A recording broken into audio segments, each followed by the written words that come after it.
Art has a way of revealing truth.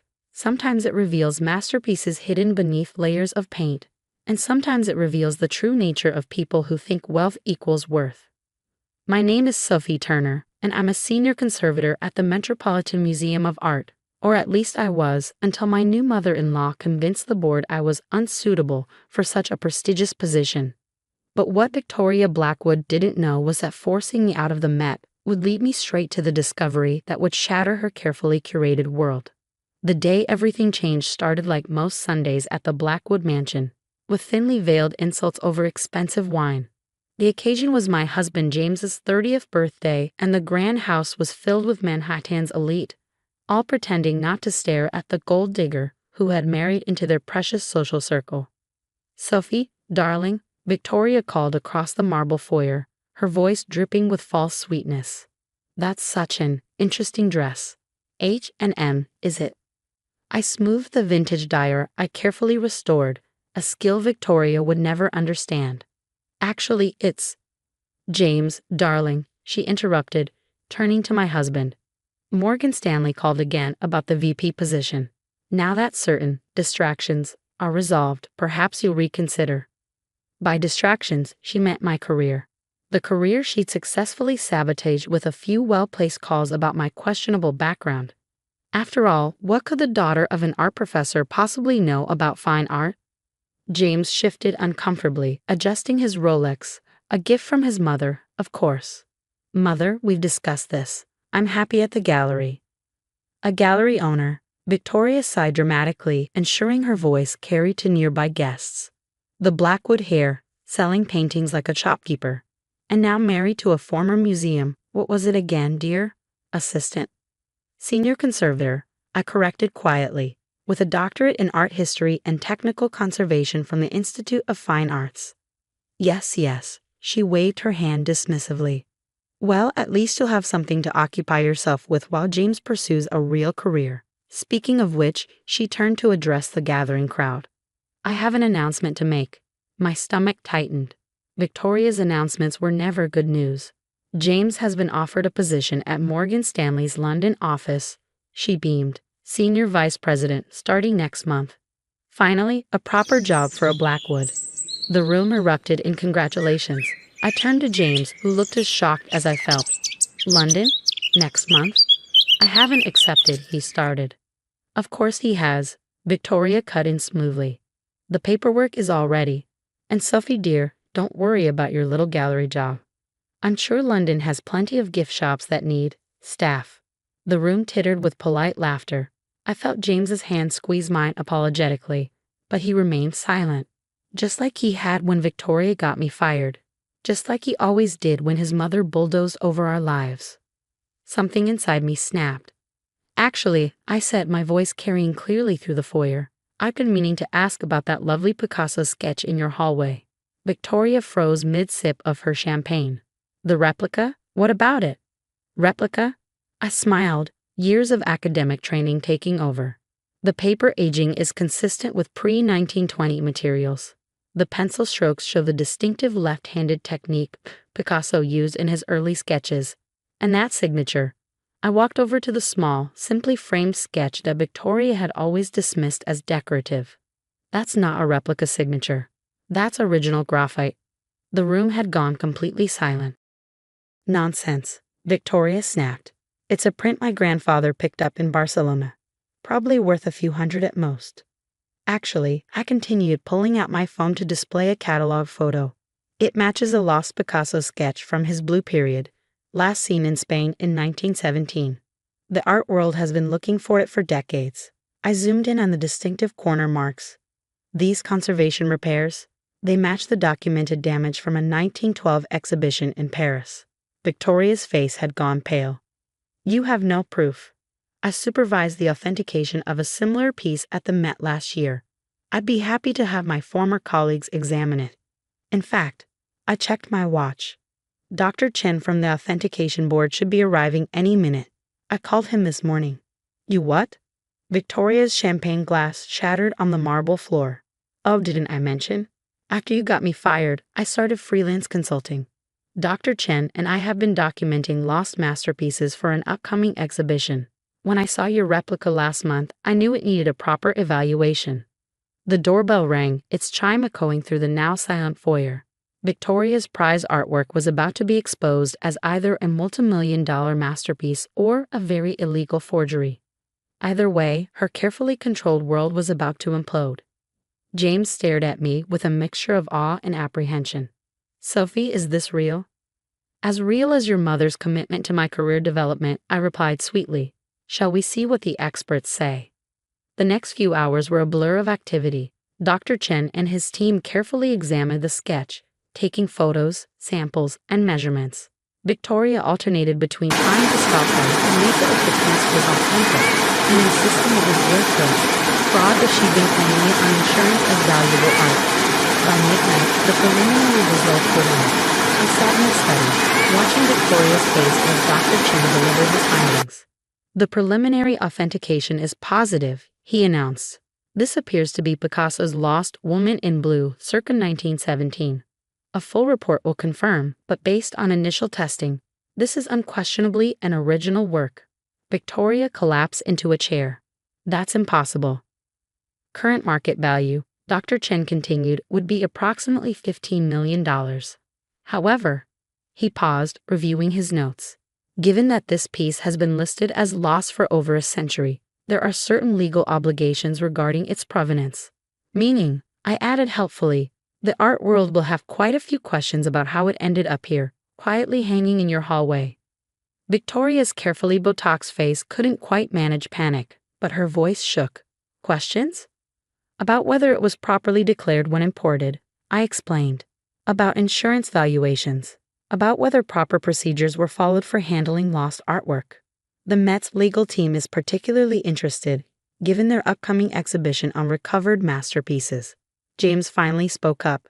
Mother, what did grandfather tell you about this piece? Victoria's silence was damning. Perhaps, I suggested, standing to leave, we should discuss London another time. You seem to have more pressing matters to attend to. As we drove home that night, James was unusually quiet. Finally, he asked, How long have you known? About the Picasso? I suspected the first time I saw it. The composition was too perfect for a replica. But I needed time to research, to contact the right experts. No, he interrupted. How long have you known you were going to do this? I thought about the careful notes I'd been taking since Victoria first started her campaign against me. About the experts I'd quietly consulted, the documentation I'd gathered. Since the day your mother got me fired, I admitted, I just needed the right moment. He was quiet for another mile. Then, the London job. Doesn't exist. I finished. I checked. Morgan Stanley's London office isn't hiring at that level. Your mother was bluffing, trying to separate us. The city lights played across his face as he processed this. You know this means war with her. I smiled, thinking of the authentication papers that would soon rock the art world. No, James. This means she's finally going to learn what it's like to be treated as an imposter in her own world.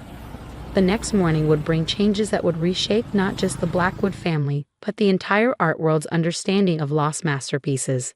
And Victoria was about to learn that sometimes the most dangerous person in the room isn't the one with the most money. It's the one with the most knowledge. The morning after the authentication, I woke up to find the art world in chaos. Lost Picasso discovered in Manhattan socialite's home screamed the New York Times headline. My phone had 47 missed calls from various museums, galleries, and news outlets. Your mother's on line 1, my former assistant at the Met texted. She's trying to reach the board about correcting a misunderstanding about your departure. Too late for that. The Met's board had received a detailed dossier last night about Victoria's interference in my career, along with evidence of her questionable art acquisition practices. Amazing how quickly people return your calls when you've uncovered a lost masterpiece. James was already up, watching CNBC's art market coverage. The Picasso's estimated value just hit $20 million, he said, handing me coffee. Apparently there's a bidding war starting between the Louvre and the Prado. They'll have to wait, I replied. The provenance investigation comes first. That investigation was already turning up interesting details. Victoria's father-in-law, the legendary Marcus Blackwood, had acquired several pieces during the post-war chaos in Europe. Some through legitimate channels, others not so much. The doorbell rang. A courier delivered a thick envelope. The preliminary authentication report from Dr. Chen. Inside was also a letter from the International Art Recovery Commission. They want to interview your mother, I told James, about her father-in-law's collecting practices between 1945 and 1960. James ran a hand through his hair. She won't survive this, the social humiliation alone. Like the humiliation of having your career destroyed, of being called a gold digger at every society event. I softened at his expression. I'm not trying to destroy her, James. I just want her to understand what it feels like to be questioned, judged, dismissed. Mrs. Blackwood Turner? A voice called from our intercom. This is Rebecca Chen from the New York Times.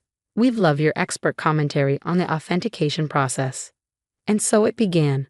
Within hours, I was doing interviews not as James Blackwood's social climbing wife, but as Dr. Sophie Turner, one of the country's leading experts in art authentication and recovery. The Met's board chairman personally called to offer me a new position, Director of Authentication and Recovery, with complete autonomy. Victoria, meanwhile, was facing her own media circus. Reporters camped outside the mansion, asking increasingly uncomfortable questions about the Blackwood collection's origins. You need to help her, James said that evening, showing me photos of his mother being chased by paparazzi. She's falling apart. I considered this. Actually, I think I know how to solve everyone's problems. But she'll have to trust me. After what you did. Because of what I did. Sometimes you have to break something to fix it properly. The next morning, I walked into the Blackwood mansion for the first time since the revelation. Victoria sat in her study, looking smaller somehow without her usual armor of social superiority. Come to gloat? She asked, not looking up. Come to offer a solution. I sat across from her. One that saves your reputation, preserves the Blackwood legacy, and actually does some good in the art world. That got her attention. The Picasso isn't the only questionable piece in the Blackwood collection. I continued. Your father-in-law's collecting practices are about to become very public. But I pulled out a proposal. What if the Blackwood family became heroes instead of villains? She took the papers cautiously. What do you mean? The Blackwood Foundation for Art Recovery and Restitution, a new organization dedicated to finding and returning lost art to its rightful owners or museums. Funded by the Blackwood family, led by experts in the field. You mean you? Among others. Instead of being accused of hiding stolen art, your family becomes instrumental in recovering it. The Picasso becomes the first piece in a celebrated restitution program.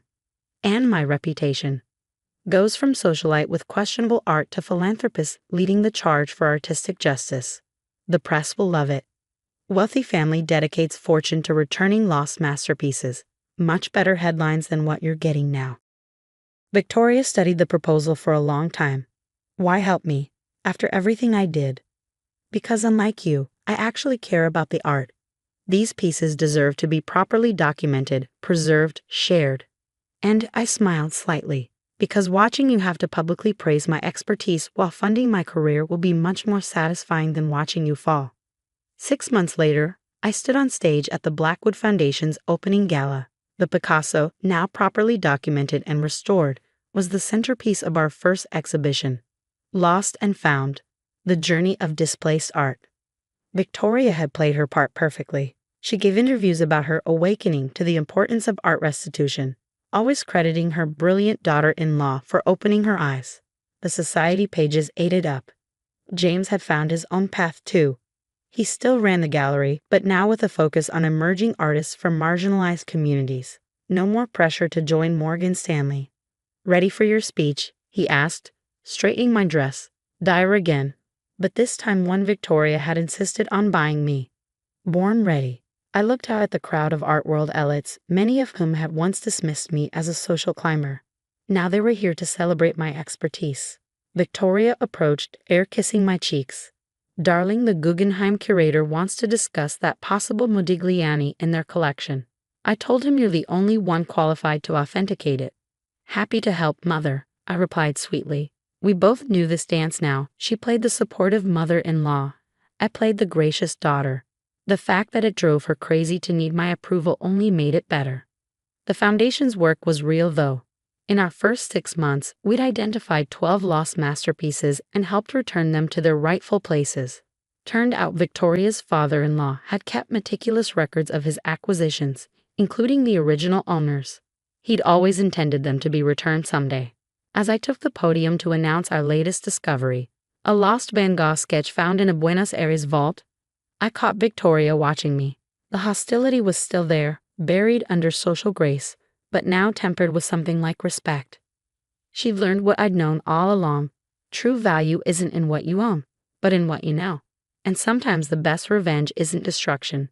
It's forcing your enemies to publicly acknowledge your worth. The Blackwood Foundation continues to grow. We've recovered millions in lost art and established new protocols for authentication and restitution. Victoria still chairs the board, though we all know who really runs things. James and I are expecting our first child, a girl. Victoria is already talking about her future as a proper Blackwood lady. I just smile and add another art history book to the nursery shelf. After all, knowledge is power. And in this family, power now speaks in brush strokes and authentication papers, not social connections and trust funds. Sometimes the best way to defeat those who underestimate you is to make them need your expertise. And sometimes, just sometimes, forcing someone to publicly praise what they once dismissed is the sweetest revenge of all. As for the Met board members who fired me, they now pay the Blackwood Foundation considerable consulting fees for my services. Victoria likes to negotiate the rates personally. Turns out she enjoys making other people pay for underestimating her family, even if that family includes the former gold digger who now authenticates their masterpieces. Art has a way of revealing truth. Sometimes it reveals lost masterpieces, sometimes it reveals character, and sometimes it reveals that the person they called an imposter was the expert all along.